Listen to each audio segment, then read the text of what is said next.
Pemerintah Kota Palembang, polisi, dan TNI melakukan sosialisasi pada warga tentang penerapan new normal di Palembang.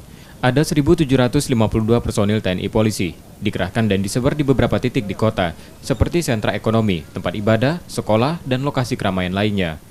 Kapolresta Palembang mengatakan, disebarnya personil tersebut sebagian akan ditempatkan di sentra keramaian, dan sebagian akan melakukan patroli masif.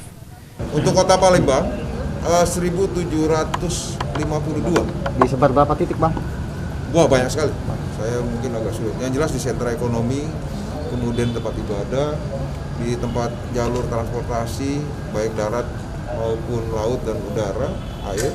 Kemudian juga ada di tempat-tempat fasilitas umum. Lebih kepada menyadarkan masyarakat tentang pentingnya disiplin diri masing-masing di dalam menjalankan protokol kesehatan. Yang pertama adalah jaga jarak, kemudian pakai masker, kemudian perilaku hidup bersih sehat, dan sering-sering cuci tangan. Itu. Petugas belum menerapkan sanksi pidana untuk pelanggar, hanya menyadarkan warga disiplin patroli kesehatan. Yudi Kiswanto, Kompas TV, Palembang.